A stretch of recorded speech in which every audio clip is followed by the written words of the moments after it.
வடையை திறக்குன்னா இங்க வடையை திறந்து நிக்காரு. வடையை விளையாட்டா வடை உனக்கு விளையாட்டாலும் சாம்பார் சட்னி இட்லி பூரி வச்சு கொடுப்பாங்க, நல்லா சாப்பிடு.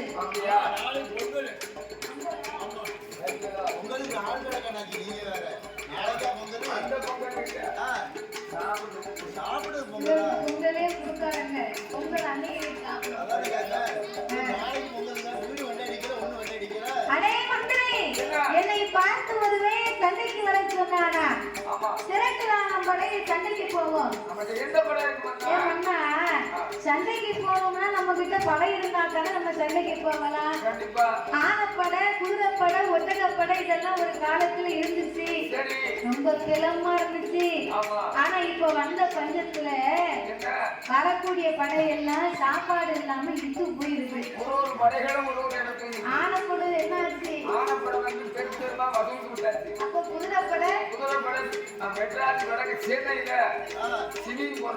அப்படியா? அப்ப வேற என்னதாயா படை வச்சிருக்கீங்க? இப்படி ஒவ்வொரு படைகளும் அப்படியே இட்டு போச்சு. இப்போ மந்திரி நம்ம கைவசம் எந்த படை இருக்கு? 2 படை இருக்கு. 2 படை இருக்கா? அது போதுமே. ஒன்று சாப்பாடு படை, அதை வச்சு ஒண்ணு செய்ய முடியாது. அப்படியா? ஆமா. இன்னொரு படை இருக்கு. என்ன படை? அதுதான் மூட்டை படை. மூட்டை படையை வச்சு ஒண்ணு செய்ய முடியாது. மூட்டை படையை நீதான் வைக்க முடியும், வேற வழி இல்லை. நீங்க வச்சாலும் மாறி மாறி வந்துட்டு அதனாலேயே வந்தா வல்லரசா நாம சண்டைக்கு சண்டை பட வந்து இல்லை, நாம யுத்தத்துக்கு போனோமா? யுத்த பட வந்து இல்லை, மல்லத்துக்கு போனோமா? மல்ல பட வந்து இல்லை. ஏன் வந்தா வல்லரசா சண்டைக்கு போனோமானா கைதிகள் கிடையாது, யுத்தத்திற்கு போனோமானா யுத்த படை கிடையாது மன்னவா. அதனால் ஒரு மனிதனுக்கு ஆயுதத்திலே சிறந்த ஆயுதம் என்ன தெரியுமா? பெரிய வாழெல்லாம் இல்லை, வாழால ஒரு மனிதனை வெட்டத்தான் முடியும், வாழ வைக்க முடியாது. அதை விட சிறந்த ஆயுதம் குத்து தொம்பால குத்தத்தான் முடியும், அவன் செத்து போயிடலாம். அதனால ஆயுதத்திலே சிறந்த ஆயுதமே பொறுமை என்கிற ஆயுதம். பொறுத்தார் இந்த பூமி ஆழ்வார் என்று சொல்லுவார்கள். அதனாலே பொறுமை என்பது கடலிலேயும் தெரியுது என்று சொல்லுவார்களே அண்ணா.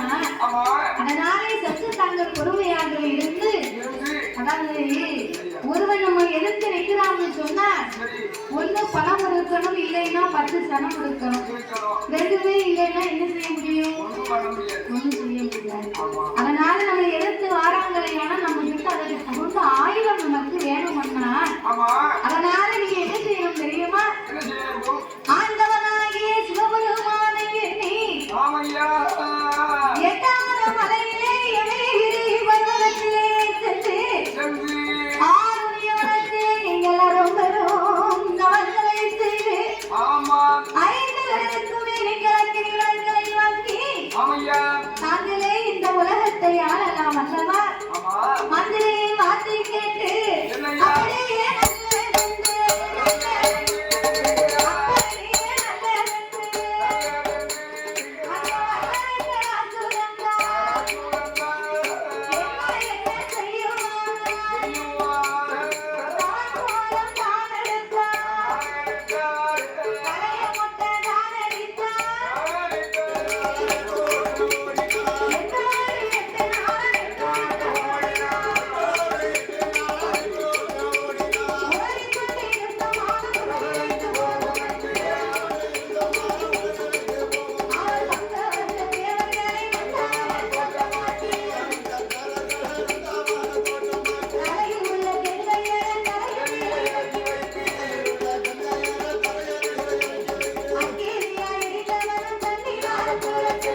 அப்பந்தான் பார்வதி ஆண்டவனை காணாமல் அண்ணனாகிய கோபால கண்ணனை அழைத்து அழுது புலம்பினான். யானால் கோபால கண்ணா, அச்சமில்லாத அரசனுக்கு ஆண்டவன் அதிக வரங்களை கொடுத்துவிட்டு 8 நாளாச்சு இன்னமும் திரும்பி வரவில்லை. என் ஆண்டவன் வரவில்லையானால் பாவிலப்பேன் பூவிலப்பேன் என் மஞ்சள் குடியில் நான் வரப்பேன் மன்னா. பூவிலப்பேன் தொட்டிலப்பேன் என் பூமாலை நான் இழப்பேன். என் ஆண்டவனை நான் இழப்பேன். எனக்கு சம்மதமா? என் கொண்டவனை நான் இழப்பேன். என் கோமாளனுக்கு சம்மதமா? என் பலமானை நான் இழப்பேன். என் பலத்தாமா அவனுக்கு சம்மதமா? என் இறைவனை நான் இழப்பேன். என் பெருமானை உனக்கு சம்மதமா? ஆண்டவன் வரவில்லையானால் நான் ஆத்து புடுங்கிடுவேன், அஞ்சு வச்சு தின்னுடுவேன், நான் உயிரை மாய்த்துடுவேன். அங்கேயே பார்வதி அண்ணனருக்கு உனக்கு நீ அருந்தவரையே உனக்கு வேண்டாம். இறைவன் எங்கு வந்தாலும் 8 நாளைக்குள் அழைத்து வருவது என் விருப்பமா? ஏழு கையிலே அவர் அழைத்து விட்டு இப்படியே போன ஆண்டவனை தேட முடியாத அரக்கன் எரித்து விடுவார். என்று என்ன ரூபமா ஆகி வருகின்றார் தெரியுமா?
அப்போ ஆடு மாடு மேய்த்து கொண்டு வரும்போது வரும் வழியிலே இறைவன் ஒளிந்திருக்கும் நந்தவனத்தை கண்டார்.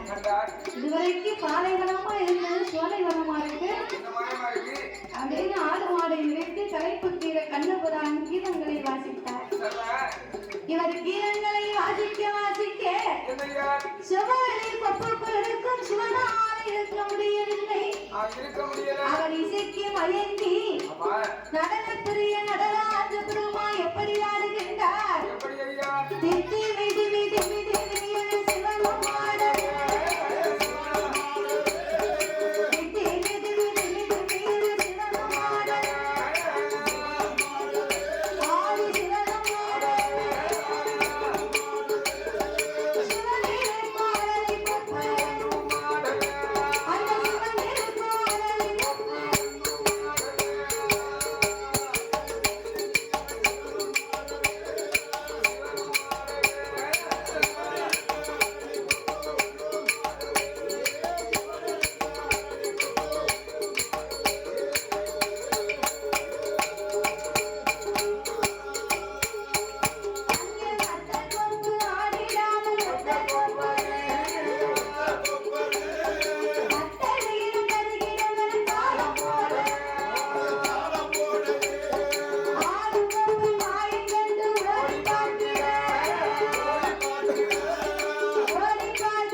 நீ ஒரு 1000 கொடுக்கலாம்ல அவரே 1000 இல்லாம இருக்கு அவர் போட்டாங்க அவரே இல்லாம இருக்காரு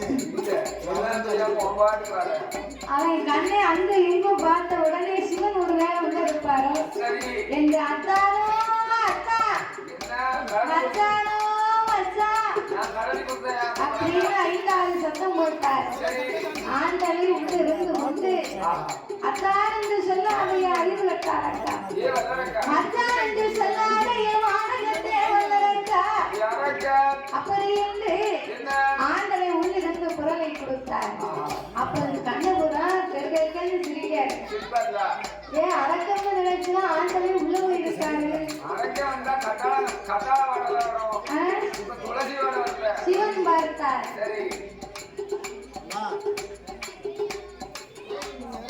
அரக்கம் நினைச்சு நம்ம அத்தான் உள்ள போயிருக்காரு.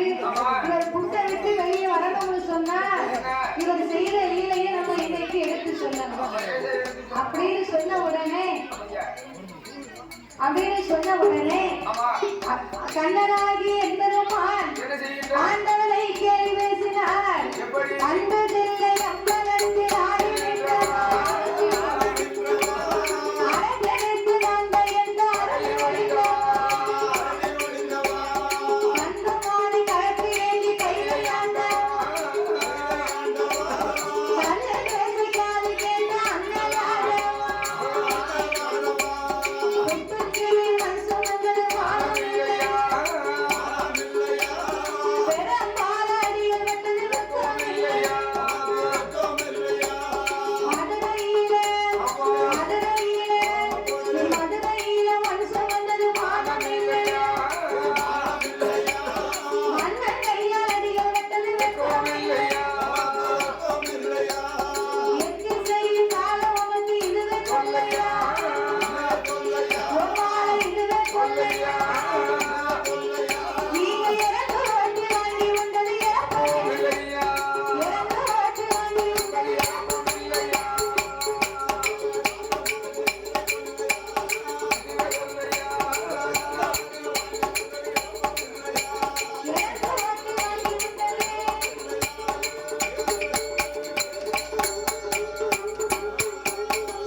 அப்படின்னு இவர் அவரை கேள்வி பேசின உடனே சிவன் பார்த்தார். நாங்கள் நினைத்ததெல்லாம் செய்ததெல்லாம் கண்ணனை தவிர யாருக்கும் தெரியாது. வந்திருப்பது யார் என்று செவ்வரையில் தொப்பை விலக்கி பார்க்க கண்ணன் என்று கடவுள் செவ்வரையை தொப்பை வைக்க இறங்கி வந்து மாப்பிள்ள காட்டுக்குள்ள வந்து இப்படி கேவலமா பேசுகிறேன். என்னை பேசுற உண்மை நான் சும்மா விட மாட்டேன். ஆயர்பாடியில் போய் வளர்ந்தது மாதம் இல்லையா, 6 மாடு வைத்து வந்தது வெக்கம் இல்லையா, உரியில் என்ன திருடி வந்தது மாதம் இல்லையா, உரலில் எனக்கு அடிகள் கட்டது நீங்க தயிர் வெண்ண திருடி விட்டது மாதம் இல்லையா, கைமத்தால் அடிகள் கட்டது என் மாயவரை வைத்துணரை மாதம் இல்லையோ, உனக்கு ரோசம் இல்லையா, நீங்க மாய பிடுங்கி கொட பிடிச்சது, நீங்க மாய பிடுங்கி கொட பிடிச்சது.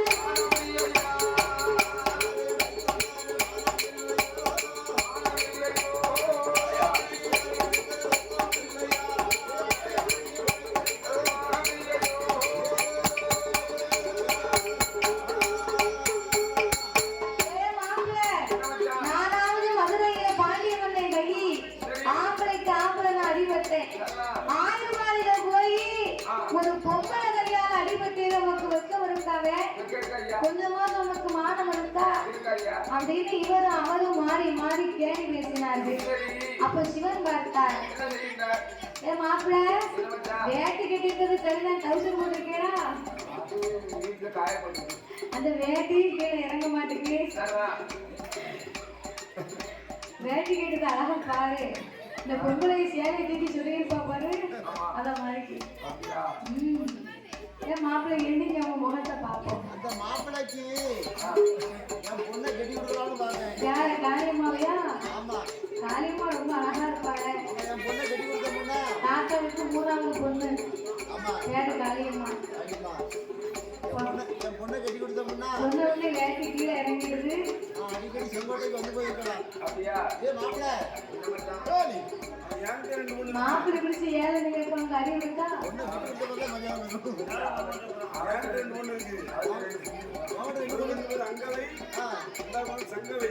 ரொம்ப ரொம்ப வச்சுட்டேன். வாங்க பொண்ணு மண்டையில முடி இருக்காது. அதனால வேண்டாம். அப்ப இந்த ஆண்டனை சிவபெருமா இதுவரைக்கும் நான் என்னமோ செஞ்சு பேசிக்கிட்டு இருந்தோம். அந்த அரக்க நம்மளை எரிக்க வேண்டும் என்று வந்து விட்டா நீங்கதான் போய் அரக்கனை எரித்து விட்டு வரணும். நான் சென்று எரிக்கிறதுமான ஆடி ஆடை மேல் மேய்ப்பார். நானே மேய்க்கிறேன், நீங்க போயிட்டு வாங்க. ஆபத்துக்கு பாவம் இல்லை என்று ஆடு மாடுகளை ஒப்படைத்து விட்டு கண்ணனை போலவே கடவுளுக்கு சுரூபங்களை கொடுத்து எங்களுமா இந்த வடிவத்திலே போனால் அவனை எரிக்க முடியாது. யாரும் காணாத மோகினி பெண்ணாக வடிவம் கொடுத்து போக வேண்டும் என்று அவர் என்ன சுரூபமாகி வருகின்றார் தெரியுமா?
அப்ப உச்சியில இருந்து உள்ளாங்கால் வரைக்கும் தங்கத்தினால் அலங்கரித்து தாமோதரன் என்று ருமான் பார்ப்பதற்கே பேரழகியா இருக்கிறார். தங்கத்தை போட்டா நீ போட்டா தங்கத்துக்கு மதிப்புலாம் போயிடும். ஆமா, நீ வெளியே இருந்தீங்கல்ல அது மினுக்கு கம்மியா இருந்தீங்கோ. அந்த நகமா இருந்தாலும் அடுப்ப உள்ள அழுக போட்டாங்கன்னா ஆமா நீ போட்டீங்கன்னா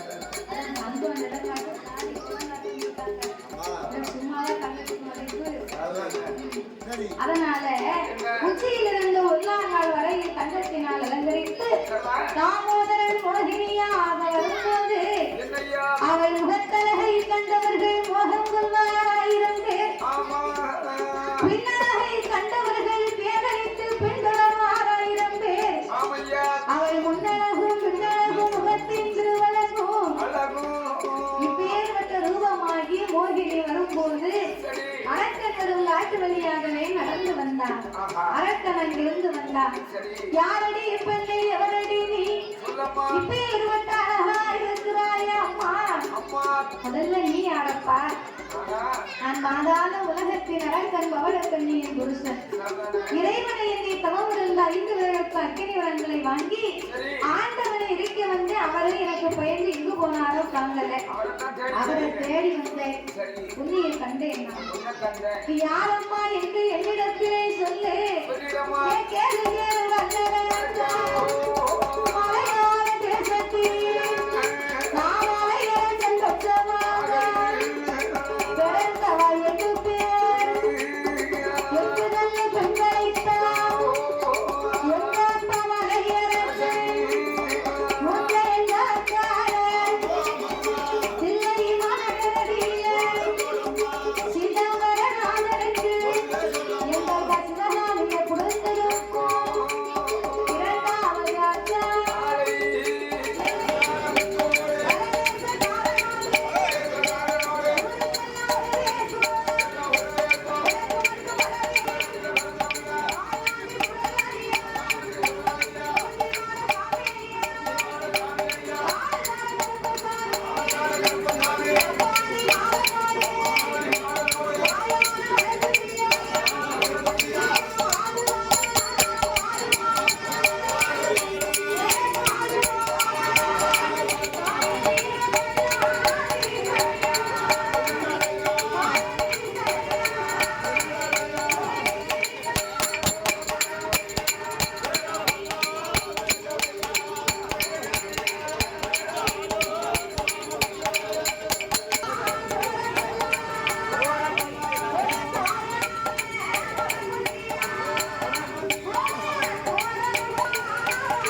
அவங்க